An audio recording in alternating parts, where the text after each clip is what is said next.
दोस्तों, सीमा की माँ बहुत नाराज थी। वह कह रही थी कि 3 महीने हो गए हैं, तू अभी तक एक लड़के को भी नहीं पटा पाई है। जब मैं तेरी उम्र की थी तो मेरे पीछे लड़कों की लाइन लगी रहती थी। सीमा ने अपनी माँ को आश्वासन देते हुए कहा, मम्मी मैं पूरी कोशिश कर रही हूँ, जल्दी ही किसी न किसी लड़के को फंसा लूंगी। दोस्तों, अब आप सोच रहे होंगे कि आखिर ये कैसी माँ बेटी हैं जो लड़का पटाने की बात कर रही हैं। लेकिन अगर आप इनके खौफनाक इरादों के बारे में जानोगे तो यकीनन आप हैरान हो जाओगे।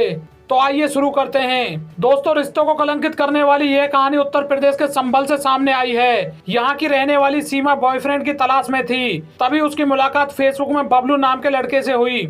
चैटिंग करते करते दोनों को एक दूसरे से प्यार हो गया, लेकिन प्यार की असली मंजिल तो ओयो रूम होता है। लिहाजा बबलू भी सीमा से ओयो रूम चलने की जिद करने लगा। सीमा ने बबलू से कहा, मैं तुम्हारे साथ चलने को तैयार हूँ, तुम जैसा कहोगे मैं वैसा करूंगी, फुल मजा दूंगी, लेकिन इससे पहले तुम्हें मेरा एक काम करना होगा। बबलू ने कहा, तुम्हारे लिए तो जान भी हाजिर है, बताओ क्या करना है। तो सीमा बोली, तुम्हें मेरे पापा का मर्डर करना पड़ेगा। यह सुनकर बबलू कुछ देर के लिए घबरा गया।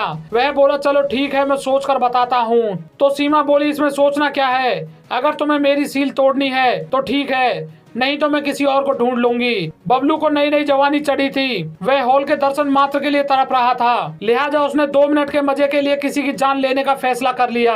इसके बाद उसने अपने जिगरी दोस्त मोहित से इस काम में मदद मांगी। तो मोहित बोला, तुझे तो मजा मिलेगा, मुझे क्या मिलेगा, एक बार मुझे भी दिलाएगा तो बोल। बबलू ने तुरंत सीमा को फोन लगाकर मोहित के बारे में बताया, तो सीमा उसे भी देने के लिए राजी हो गई। रात को सीमा की माँ यशोदा ने अपने पति लखनपाल को खाने में नींद की गोली खिला दी। जैसे ही लखनपाल सो गया तो सीमा ने फोन करके बबलू और मोहित को बुला लिया। लखनपाल गहरी नींद में सोया था, तभी इन चारों ने ईंट और पेचकस से उसकी हत्या कर दी, जिसके बाद इन्होंने लखनपाल की लाश को उसी की कार में डाला और घर से 2 किलोमीटर दूर जाकर फेंक आए। दोस्तों, अब सवाल यह है कि लखनपाल ने आखिर ऐसा क्या गुनाह किया था जो उसकी पत्नी और बेटी ने उसे मौत की नींद सुला दिया। दरअसल लखनपाल एक आपराधिक प्रवृत्ति का इंसान था।